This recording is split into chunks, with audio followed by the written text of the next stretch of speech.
Estudo 9.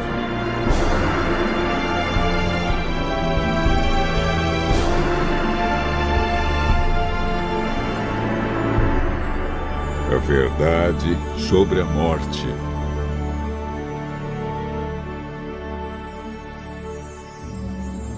O que acontece a uma pessoa depois da morte? Hoje, no mundo cristão, há muitos ensinos sobre o estado do homem na morte. Alguns creem que os bons, quando morrem, vão direto para o céu. Se não forem pessoas boas, terão um período de férias no purgatório, ou irão direto para o fogo do inferno. Outros acreditam na reencarnação. Vejamos então o que a Bíblia diz.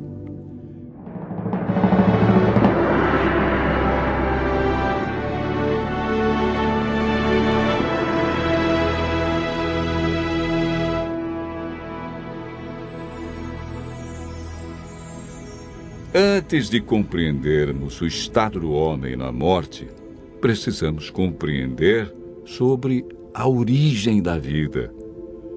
O homem é formado por 2 ingredientes: pó da terra e fôlego de vida. A união desses 2 elementos resulta em vida. Gênesis capítulo 2, verso 7 declara: Então formou o Senhor Deus ao homem do pó da terra. Ele soprou nas narinas o fôlego de vida, e o homem passou a ser alma vivente. É importante notar que o homem, ao ser criado, não recebeu uma alma, mas se tornou alma vivente. Isto significa que quando falta um desses 2 elementos, pó ou fôlego, a alma morre. Ezequiel afirma claramente em seu livro, no capítulo 18, verso 4, a alma que pecar, essa morrerá. O ensino da imortalidade da alma não tem fundamento bíblico.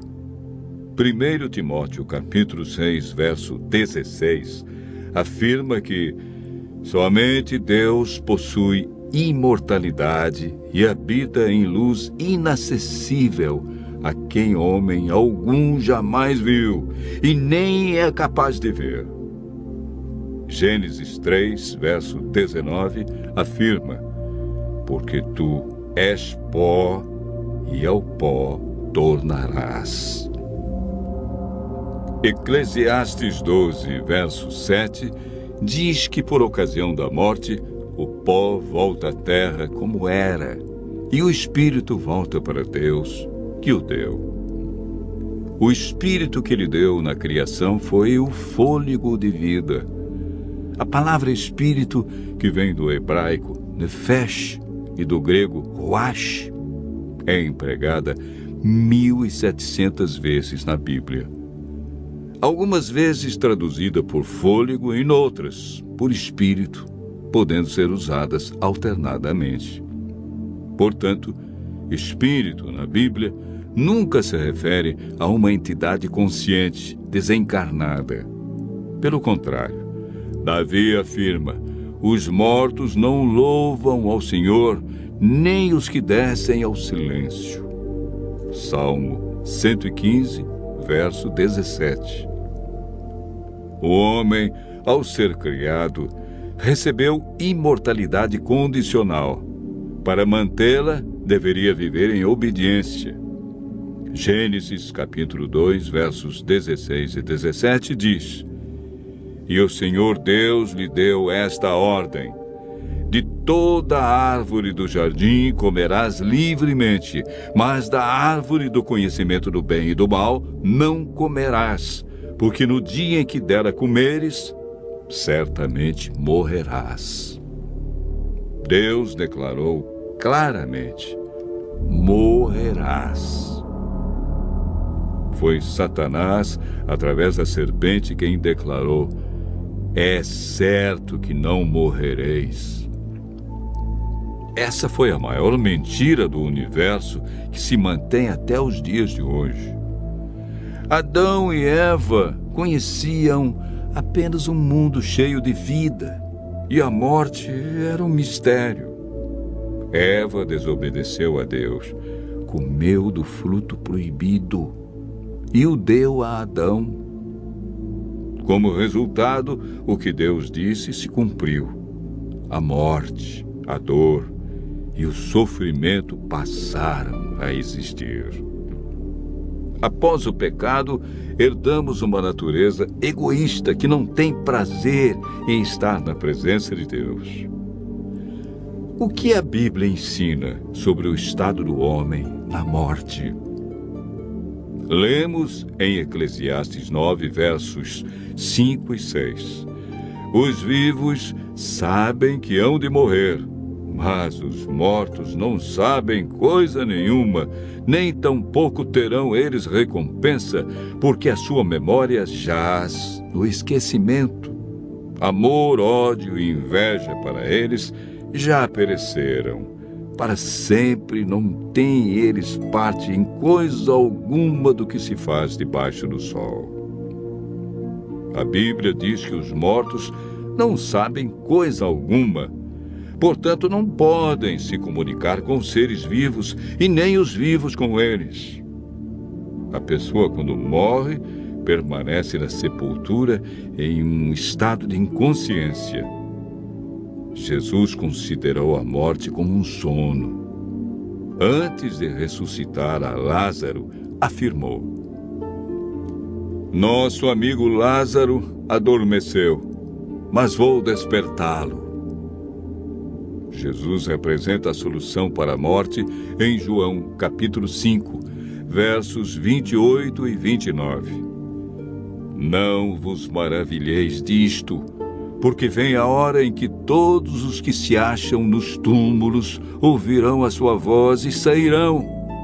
Os que tiverem feito o bem para a ressurreição da vida, e os que tiverem praticado o mal para a ressurreição do juízo, que ocorrerá após os 1000 anos. O que receberão aqueles que participarem da primeira ressurreição, a ressurreição da vida? 1 Coríntios, capítulo 15, versos 51 a 53, declara: Eis que vos digo um mistério. Nem todos dormiremos, mas transformados seremos todos, num momento, num abrir e fechar de olhos, ao ressoar a última trombeta. A trombeta soará, os mortos ressuscitarão incorruptíveis, e nós seremos transformados, porque é necessário que este corpo corruptível se revista da incorruptibilidade e que o corpo mortal se revista da imortalidade. Desde que o homem pecou, perdeu a imortalidade.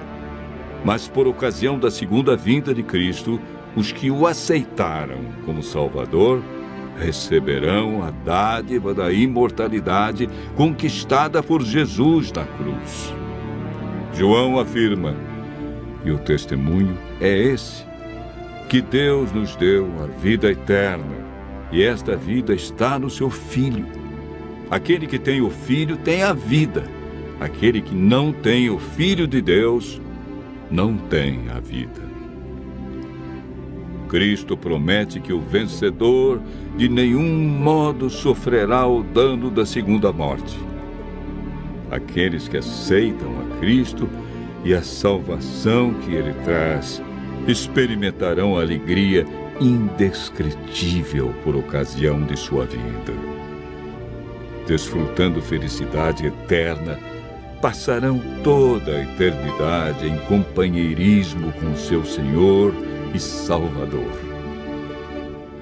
Continue ouvindo a voz de Deus e seguindo a sua palavra, e desfrute